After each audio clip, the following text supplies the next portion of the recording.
হে everyone, কেমন আছো তোমরা সবাই? আর এই যে ভিডিওটা তোমরা যেটা দেখছো সেটা কিন্তু বেশ কিছুদিন আগেকারের ভিডিও। সত্যি কথা বলতে এই কদিন বেশ আমি অনেকটাই ব্যস্ত ছিলাম, যার জন্য কোনো ভিডিও এডিট করতে পারিনি বলে তোমাদের সাথে শেয়ার করা হয়নি। কিছুদিন আগেই বর গেছিলো বাগনানের বাড়িতে, তো সেখান থেকেই এত ফল নিয়ে এসেছে। আর এই আমগুলো দেখছো, এগুলো কিন্তু গাছেই পাকানো হয়। যেহেতু বর গেছিলো তাই শ্বশুরমশাই বাড়িতে ছিলেন, তাই সমস্ত কিছু গাছ থেকে পেড়ে গুছিয়ে বরের হাত করে পাঠিয়ে দিয়েছে। আর এগুলো যেটা দেখছো সেগুলো কিন্তু আমড়া। আচ্ছা তোমরা বলো তো, এর মধ্যে শুকনো লঙ্কা আমার শাশুড়ি মা পাঠিয়ে দিয়েছে। বাট শুকনো লঙ্কা কেন দেয় তার রিজন আমার জানা নেই। ফলের মধ্যে শুকনো লঙ্কা কেন দেয় যদি তোমরা জেনে থাকো তাহলে অবশ্যই কিন্তু কমেন্টে জানিও। আর এগুলো দেখছো, এগুলো হচ্ছে ছোট ছোট লেবু, পাতি লেবু, তার সাথে আছে গন্ধরাজ লেবু, আর এখানে আছে জামরুল। এবছরে কিন্তু অনেক ফল খেয়েছি গাছের, আরও গাছে ফল রয়েছে।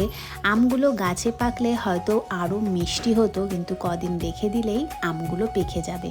আর এখানে দুটো বেদানাও পাঠিয়েছে, লেবুও পাঠিয়েছে। এত ফল তো একার পক্ষে খাওয়া সম্ভব নয়, তাই আশেপাশে কয়েকজনকে দিয়েছি, ফ্ল্যাটের লোকজনকে, আর কিছু নিজে খেয়েছি। আর এই যে আমড়াগুলো দেখছো, আমড়াগুলো কিন্তু আরও বড় বড় হতো। জানি না এত তাড়াতাড়ি কেন পেরে দিয়ে দিল, গাছে থাকলে আরও বড় হতো আর খেতে কিন্তু মিষ্টিও লাগে বেশ। তো চলো, তোমাদের ভিডিওটা কেমন লাগলো অবশ্যই জানিও।